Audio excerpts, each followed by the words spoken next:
Hello, dear students. I have sent you videos on chapter 1 of microeconomics. I had also sent you the PDF of chapter 1 to read. Today, we are going to revise the chapter 1 of microeconomics, class 11th. I am sure that you will have done your homework. Your textbook, and this is one of the important help book help of the books displayed here to make this video. Therefore, we express our gratitude and thanks to the authors and publisher of these books. Chapter 1, Economics and Economy. To do, we have concept of economics, microeconomics and macroeconomics, positive and normative economics, what is an economy, nature and level of economy, types of economies, concept of economics, microeconomics and macroeconomics. Microeconomics is one of the two main branches of economics, the other being macroeconomics. Micro comes from Greek word which means tiny or small, and macro means large or long. So the microeconomics studies behavior of the small unit or an individual. Is a subject matter that deals with economic problem related to human life. Economic problem is a problem of choice. It arises because of two reasons. One, we have limited resources, and the other is resources have alternate uses. Rich or poor, we all face the economic problems either as consumer or as producer, or as both consumer as well as producer. As a consumer, we want maximum satisfaction. As a producer, we want maximize the profit. As we were discussing microeconomics, micro means small. Microeconomics deals with the economic issues related to small economic units, an individual customer, an individual producer, an an individual industry, and an individual market. A consumer is an important economic unit in the context of microeconomics.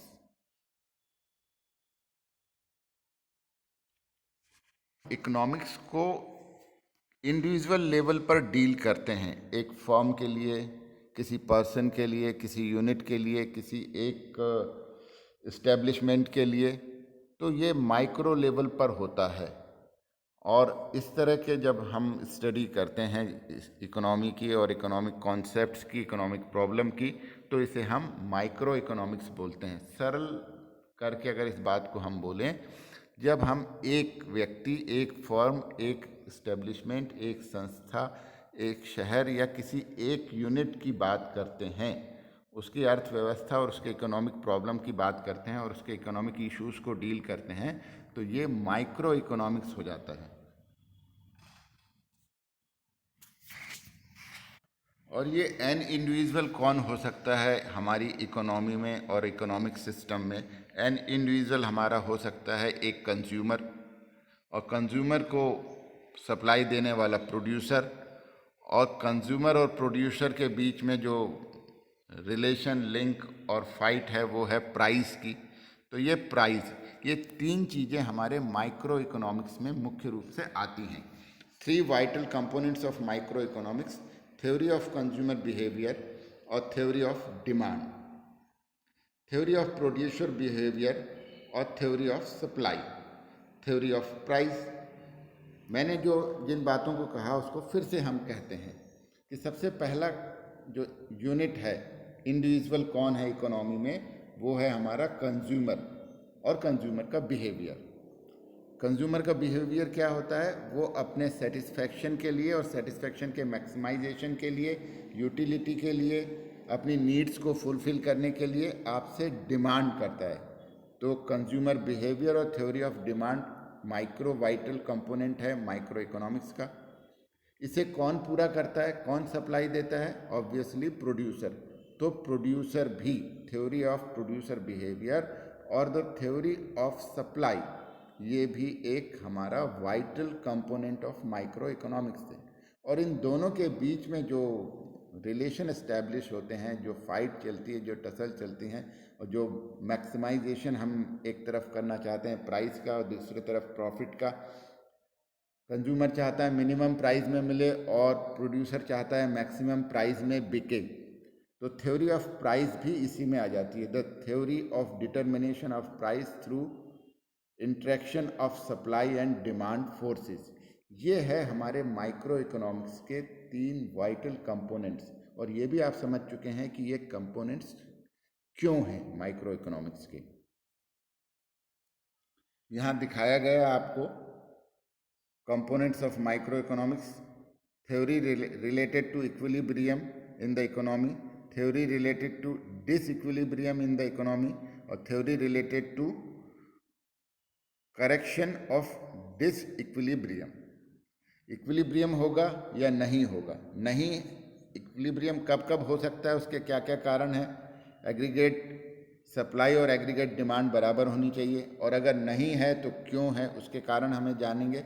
और अगर disequilibrium है तो उसका correction कैसे हो सकता है। ये सब हमारे इसके माइक्रो इकोनॉमिक्स के पढ़ने के क्षेत्र हैं, स्कोप हैं।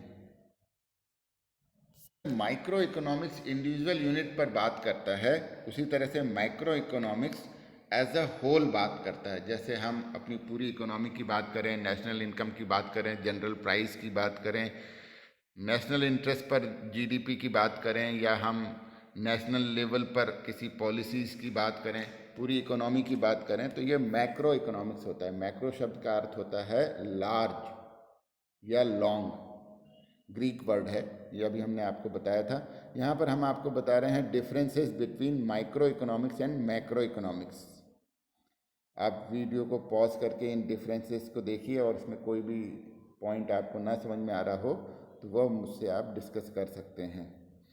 हमने माइक्रो इकोनॉमिक्स के बारे में तो काफ़ी पढ़ लिया है। मैक्रो इकोनॉमिक्स के पॉइंट्स को मैं कुछ एक बार फिर से आपको रिवाइज कराता हूँ। Macro economics deals the economic issues at the level of the economy as a whole. यहाँ एज अ होल हम बोल रहे हैं, जबकि दूसरी तरफ इंडिविजुअल यूनिट होता है। सेकेंड पॉइंट है मैक्रो इकोनॉमिक्स का, macro economics is basically concern with the definition of aggregate. Aggregate का मतलब है समग्र, ऑल, संपूर्ण, whole, out and general price level. General price level यानी पूरे मार्केट में जो प्राइस का लेवल है उसकी हम बात कर रहे हैं, इंडिविजुअल आइटम के प्राइस की बात नहीं कर रहे हैं। In the economy as a whole, accordingly it often called the theory of income and employment. फिर मैक्रो इकोनॉमिक्स में हम बात कर रहे हैं, study of macro economics assumes that micro variables remains constant, thus it assumed that the distribution of GDP remains constant when we are studying level of GDP in the economy. Principal components of microeconomics are theory related to equilibrium in economy, aggregate supply, aggregate demand, theory related to disequilibrium और correction of disequilibrium. ये मुख्य चीज़ें होती हैं। बात करने जा रहे हैं पॉजिटिव एंड नॉर्मेटिव इकोनॉमिक्स। जैसे कि आप जानते हैं, पॉजिटिव का मतलब होता है सकारात्मक, और यहाँ पर हम पॉजिटिव इकोनॉमिक्स में उन बातों का और उन थ्योरीज का और उन प्रिंसिपल्स का, उन एग्जाम्पल्स का जिक्र करते हैं जो या तो हैं या जिनके बारे में कोई फिगर और फैक्ट हमारे पास अवेलेबल हैं जिससे हम उनका वैलिडेशन कर सकते हैं। अर्थात तथ्यों पर आधारित बात हम करते हैं पॉजिटिव इकोनॉमिक्स में, और नॉर्मेटिव इकोनॉमिक्स में हम वो बात करते हैं कि क्या होना चाहिए, और ये पूरी बात होती है ओपिनियन बेस्ड। ये किसी इकोनॉमिस्ट की धारणा हो सकती है, किसी फर्म के ऑब्जर्वेशंस हो सकते हैं, ये ऑट टू बी, चाहिए, इस कॉन्सेप्ट पर चलती हैं।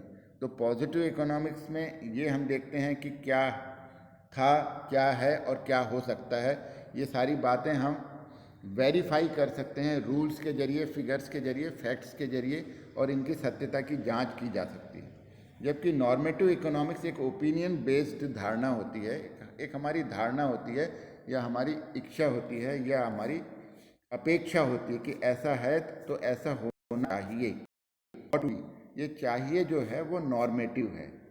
ये बहुत दिया हुआ है, इनको आप पढ़िएगा और आपको बहुत आसानी से समझ में आ जाएगा। Normative economics is the economics of what ought to be. It deals with opinion of the economist related to economic issues or economic problems. Different economists may offer different opinions on the solution to an economic problem. Here are some characteristics.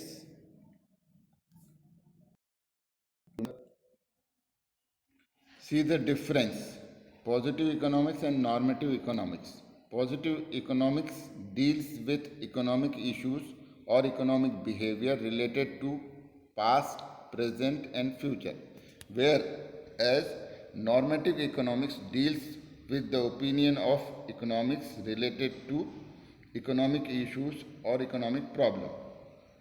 Number two, statement of positive economics relates to what was, what is, and what would be. Statement of normative economics relates to what ought to be. Number three, statements of positive economics are not necessarily the statement of truth. These may be true or false. Example, somebody says population of India is more than the population of China. It is definitely a positive statement, but it is wrong. One can verify it. Facts and figure as elements of positive economics are verifiable or truth. Positive economics does not involve value judgment, whereas normative economics statement can be termed as true or false. These statements involve only opinion. Example, somebody says that old age persons should be stopped. At is just an opinion. It is just an opinion. Normative statements are not verifiable at all. Normative economics involves value judgment. These are the differences between the normative positive economics. आप इसकी reading करिएगा और इनके examples को पढ़िएगा, ये बहुत आराम से क्लियर हो जाएगा। पॉजिटिव इकोनॉमिक्स में जो है, जो फिगर फैक्ट से वेरीफाई हो सकता है या किसी रूल से चेक किया जा सकता है, उसके ट्रुथनेस को हम इस्टेब्लिश कर सकते हैं। वहीं ओपिनियन पर बात होती है नॉर्मेटिव इकोनॉमिक्स पर, वहाँ कोई वेरिफिकेशन नहीं हो सकता है और उसकी कोई जांच नहीं हो सकती है। उसके एग्जाम्पल्स भी आपको लिखने के लिए आ सकते हैं। अगला point, what is an economy. Economy का मतलब सरल भाषा में ये है कि हम किस तरह से अपना लाइवलीहुड अर्न करते हैं। ये हमारे जो system of earning of livelihood है, वही एक तरह से इकोनॉमी है। इसको समझते हैं। Economy is a system by which people of an area earn their livings. कैसे? People from different economic activities people perform different economic activities to earn their living. The teacher go to school, the doctor go to hospital, the farmers go to their fields, and the industrialists go to their industries. The nature and level of economic activities performed by the people of an area would reveal a system by which people of that area earn their living. This system is called economy. तो जितने भी लोग हैं जैसे भी economic activity करके अपनी जीविका को चलाइए किसी भी प्रकार से अर्जन करते हैं, उपार्जन करते हैं, सब सारी एक्टिविटीज का जो संयुक्त प्रभाव है कंबाइंड इफेक्ट एक सिस्टम को बनाता है और वो सिस्टम कहलाता है economy. Nature and level of economy है the system includes two basic elements: nature of economic activity performed by the people and level of the economic activity performed by the people. देखिए यहाँ पर type of economies में ये जो livelihood earn करने का जो सिस्टम इस्टेब्लिश हुआ धीरे धीरे चल के, उसको हमने 3 भागों में बांट दिया देश काल और परिस्थिति के अनुसार. जो हमारी हिस्ट्री में जिस तरह से ये डेवलपमेंट हुए हैं और विभिन्न देशों ने इसमें अलग अलग ढंग से काम किया है, तो इसको हमने उसी आधार पर बांट दिया है. Economic activities of production, consumption, investment and exchange are controlled or regulated by government of a country, but the degree of control varies across different nations. In China, Russia, North Korea, the degree of control is very high. Such economies where the degree of control of economic activity is very high are called controlled economies. इसका दूसरा नाम है centrally planned economy. Second, there are economics where the degree of control is national और rational very low. These are called free economics और market economics. Economics of USA, UK are the example of free economics. Third, there are economics where the degree of control is moderate, neither very high nor very low. These are called mixed economy. और इसका example है India. In India we have mixed economy. Here are the difference between the 3 economics. अब इनको हम समझ लेते हैं. ये जो बातें हमने कही कि इकोनॉमिक सिस्टम डेवलप हो जाता है, अब किसी देश को आगे बढ़ाने के लिए उसे अपनी इकोनॉमी में काम करना पड़ता है.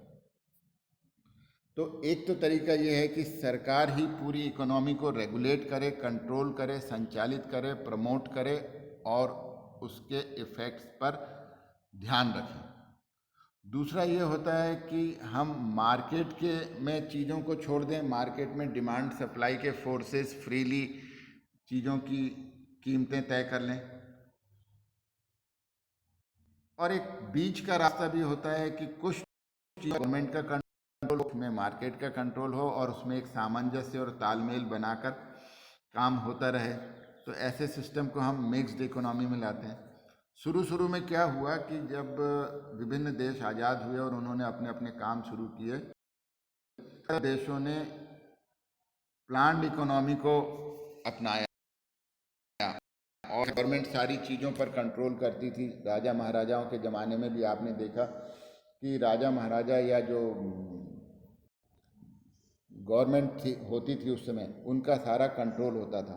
इससे ग्रोथ और डेवलपमेंट में बहुत फ़र्क पड़ने लगा. लोग काम इसके कुछ दुष्प्रभाव सामने आए, तो फिर ये हुआ कि नहीं, बाज़ार को, इकोनॉमी को फ्री छोड़ना चाहिए ताकि उनका मकसद डेवलपमेंट के अलावा प्रॉफिट मेकिंग भी रहे और वो ज़्यादा से ज़्यादा काम करें. अगर प्रॉफिट का प्रलोभन ना रहे तो लोग काम नहीं करते हैं. जैसे दुष्परिणाम कई बार हम गवर्नमेंट सेक्टर में देखते हैं, लोग काम करते हैं तो भी पैसा मिलता है, नहीं करते हैं तो भी मिलता है.